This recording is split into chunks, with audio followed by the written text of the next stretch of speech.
What's up, everybody? Welcome back to Diesel Creek. As you probably already know, my name's Matt, and I have an auction problem. Ava used to be just a fan. Now she's Matt's wife. One minute she was watching Diesel Creek on YouTube, and the next, she was standing next to Matt saying, "I do." It sounds like something from a crazy movie, but it's totally real. Now they live with their dogs Rosco and Meatball and share everything. But how does someone go from watching videos to marrying the guy in them? Stay with us because what happened next will make you believe in love at first sight. When real life started with a like, it didn't start with love at first sight or some fairy tale moment. Ava was just another viewer with a screen and a like button. She probably watched Matt restore giant rusty machines and thought, hey, this guy's kind of cool. But instead of just scrolling past like everyone else, she stuck around. And that was the first small thing that changed everything. Because Ava didn't just like the videos. She paid attention. She got curious.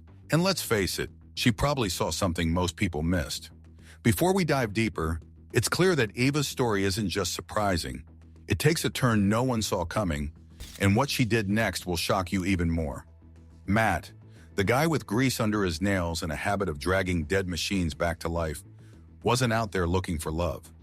He was just doing his thing, working hard, fixing stuff, filming it for strangers online.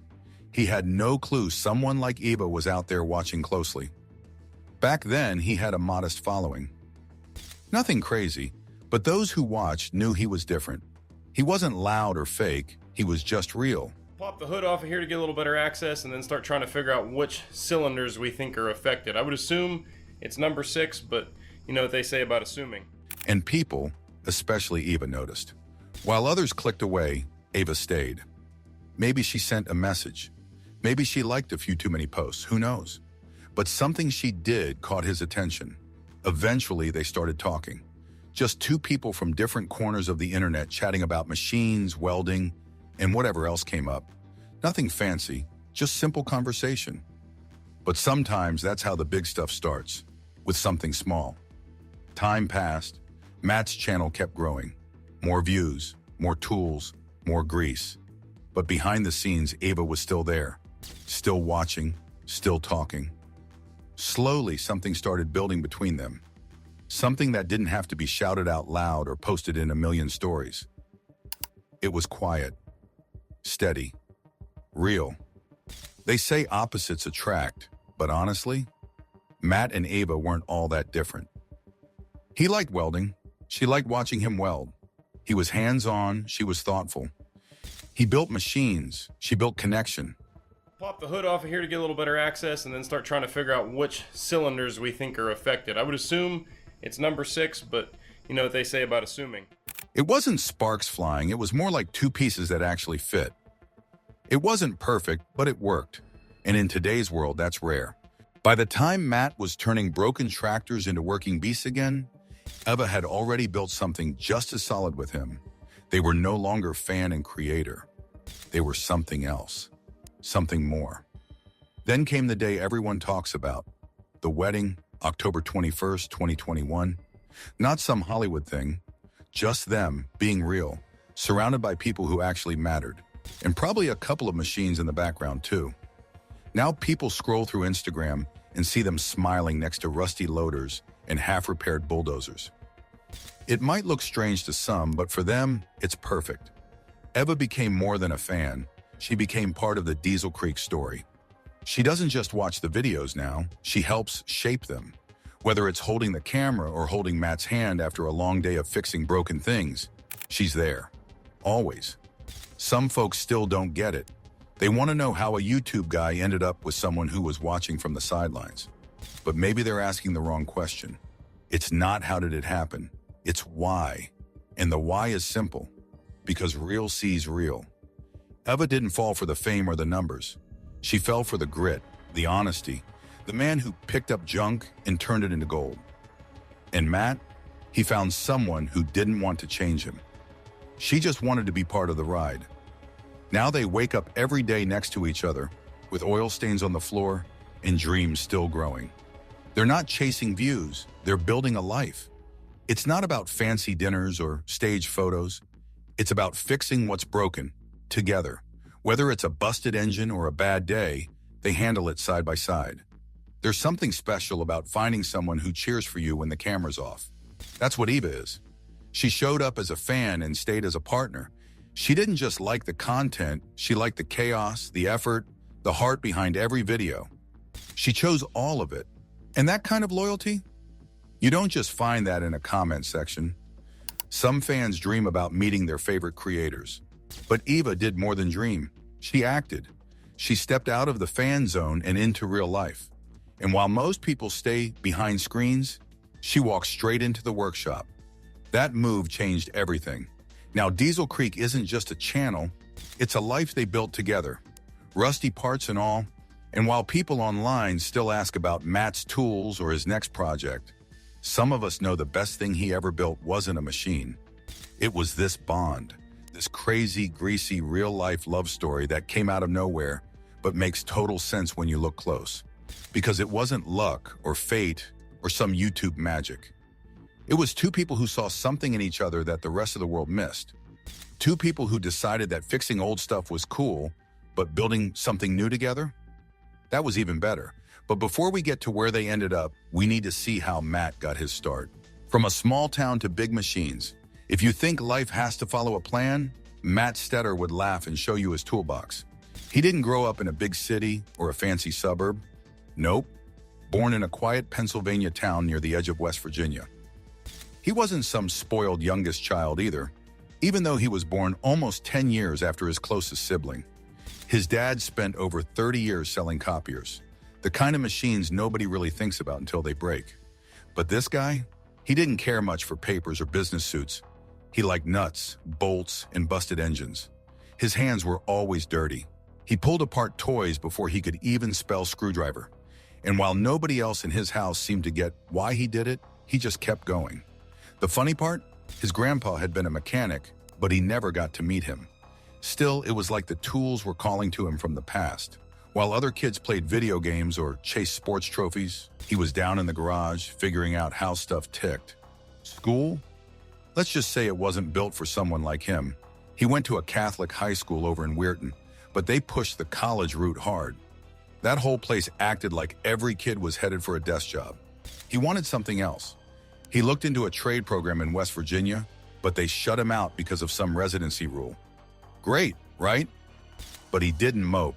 He found a welding program at a nearby community college. And guess what? It cost less than $3,000. Best part? It wasn't some rundown place either. The gear was solid, and he learned fast. After that, he didn't walk into some dream job. He took whatever came. He dug dirt, built retaining walls, cleared land for homes. It was sweaty, gritty work, but it gave him muscle, skill, and a real feel for machines. He got a job at a machine shop fixing mining gear. Those massive machines, he had to understand them by looking, listening, feeling. He used old school lathes and mills. None of that fancy touchscreen stuff. It was raw, real learning, but he wasn't stuck in one place. Well, it's a few days after the sale, and go figure, we managed to score a few items. There's a pothole. So now we're up here at Ritchie Brothers to come to collect. He kept moving. He tried his hand at building the transformers. Yeah, the big ones they moved by train. It wasn't flashy, but it paid the bills. Then came the real switch. His cousin pulled him into the union world. At 23, he was laying down concrete for roads. The work was loud, crowded, and messy. He didn't love that part. What he did like? When he moved into pipeline work out in the woods. Fewer cars, fewer people, more peace. That's where he found his groove. And here's where things get interesting. He didn't just work hard, he started filming it. Around 2019, he dusted off his YouTube channel and called it Diesel Creek. At first, it was just clips from job sites, nothing fancy, but people started watching. Slowly at first, then more.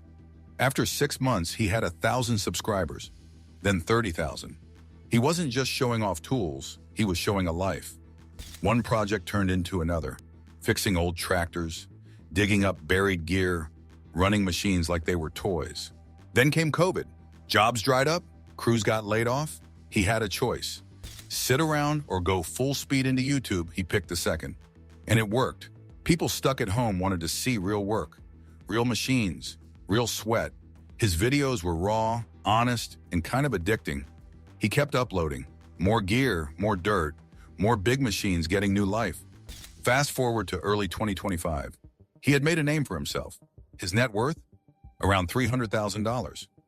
Not from some magic trick, just clicks, merch, sponsors, and grinding. He had trucks, dozers, and all kinds of gear. He even had his eye on flipping an old church into apartments. And his channel? Over 600,000 followers, almost 150 million views. That's no fluke. That's hustle. Outside of work, he had some big wins too. In 2021, he married Eva. She wasn't just along for the ride. She made videos too, had a background in marketing and animal care, and brought her own style to the mix. They settled in Pennsylvania with their 3 dogs, building a life that was both quiet and loud in all the right ways. Matt turned what most people ignore, junkyards, broken engines, dirty tools, into a full-time gig. And people loved it. Not just because it looked cool, but because it felt real. In a world full of fake smiles and overdone videos, his stood out. Every broken bolt he fixed was another reason for someone to hit subscribe. This wasn't some overnight thing. It took years of sweat, broken parts, and trial and error. It took walking away from the easy path and carving out his own. And it took trusting that enough people out there still cared about real work done with real hands. Now that we know how it began, let's see what happens when Matt starts showing his work to the world. Old machines got a second chance. Let's be real. Diesel Creek isn't your average YouTube channel. It's one of those corners of the internet that feels like a mix of grown-up sandbox play and wild fixer-upper dreams, but with giant machines instead of cute little houses. At the center of it all, a guy named Matt, who seems to have made it his mission to drag every old broken thing out of the mud, slap it back into shape, and then make it do something awesome. That's basically the whole vibe.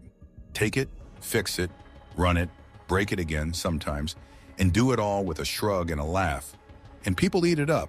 It starts with a beat-up crane truck he bought for $3,500. That might sound like a steal until you realize the thing barely moved. But instead of getting it hauled, he does what he does. He jumps in and tries to drive the thing home. Naturally, it turns into a saga of breakdowns, figuring things out on the fly, and somehow making it work in the end. It's not just about watching a truck get fixed. It's watching someone not give up, no matter how dumb the situation might look. Then there's the excavator episode. This wasn't just any excavator. This was a machine that probably hadn't been loved in years. He grabbed it for cheap, knowing full well it was a mess. He pokes around, checks its guts, and slowly brings it back to life. It's greasy, slow work, but there's something oddly satisfying about seeing old machines roar again. So before we dive into the mechanized monstrosities out here at the auction, I've always been open about pricing and stuff on the channel. I think that's one of the things that people appreciate is that, like, you see a lot of videos on YouTube. It's like watching someone give CPR to a dinosaur. Now, if you think he only plays in the dirt, think again. He took a shot at building his dream shop from scratch. Yeah, big walls, steel beams, concrete, the works. Watching the skeleton of that workshop go up isn't just about tools. It's about ambition. You see the headaches, the missteps, the changes of plan. And somehow it makes you think, maybe I could build something too. Some of the best stuff on the channel isn't even about machines. One time he took on an old barn that looked like it hadn't seen a human in over 10 years. There was junk everywhere. The roof sagged like a wet towel, and raccoons probably had their own neighborhood inside. Still, he rolled up with a loader and a dream and slowly peeled the years off that place. There's something kind of cool about that. Not just fixing stuff, but giving it a second chance. Then you've got the Ford truck. This thing had been sleeping for 30 years, just sitting there waiting for someone to remember it existed. Most people would walk past it, but not him. He checked if the engine would spin, looked for rust in all the wrong places, and tried to bring the beast back. There's a special kind of crazy in trying to wake up something that old, but that's kind of what makes it great.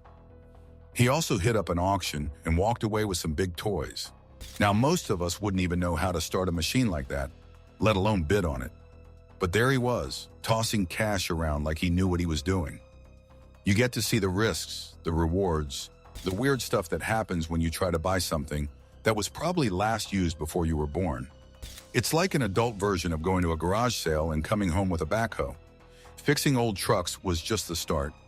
What came next took more time, more work, and a big step forward. No plans, just progress one day at a time. Let's talk about time-lapse. One of his workshop videos follows the build for almost a whole year. You see snow, sun, mud, and mistakes. You see things fall over and get put back together. It shows what a long, tiring project actually looks like without skipping the hard parts. And weirdly, that's what makes it good. He doesn't hide the rough days, and when it came to building his house's foundation, it wasn't some quick weekend job. Nope, 6 months of digging, adjusting, checking stuff, and dealing with weather. He had to figure out slope, drainage, and a bunch of other things most of us never think about. But again, it's not about perfection. It's about seeing someone just try to figure it out in real time, with dirt flying everywhere. And guess what? He went out and bought a church. Yes, really, a real church. One of those old buildings you drive past and wonder what happened there. It had tall windows covered with wood, the kind that let in no light, and a big front door that barely opened anymore. Inside it was cold, quiet, and full of nothing but cobwebs, old wood, and leftover echoes from long ago. There was dust on everything, broken bits of who knows what scattered across the floor, and a strange kind of silence that made the place feel forgotten. Most people would have walked away. Too much work, too many unknowns. But not him. He stood there looking around. I opened the fuel tank before and I could see fuel and I thought it looks like it's got enough, but I was gonna dip the tank and I never got around to dipping the tank. So I should probably do that before we get on the road because the fuel gauge don't work. He saw more than an empty building. He saw hope in the cracks. He saw shape where others saw ruin. He started cleaning, digging, lifting. He pulled out old wires, torn wood, piles of things nobody had touched in maybe 30 years. He looked up at the beams and wondered if they would hold. He looked down at the floor and hoped it wouldn't fall in. And through it all, he dreamed. He didn't just want to fix it. He wanted to make it something new, something alive again. And doing that takes more than tools. It takes heart. It takes guts. Not everyone has the courage to take a forgotten space and believe it can become something again. But he did. Then one day he sat down to talk about it. A long talk, like one of those podcast-style chats where someone really opens up. He shared how he even ended up in a place like this, trying to bring a broken building back to life. It turns out he never planned to become a guy on YouTube. That was never the goal. At first, he worked in trades. He wore thick gloves, worked in the dirt, and got his hands rough from long days. He didn't mind the hard work. That's how he started, doing things the old school way, with sweat and effort. Then just like that, he picked up a camera, maybe out of curiosity, maybe to show someone what he was working on. But once he started filming, people noticed. They liked watching. They liked his honesty. Is falling in love with a YouTuber just luck? Or did Eva plan it all from the start? Tell us what you think and don't forget to like and subscribe for more.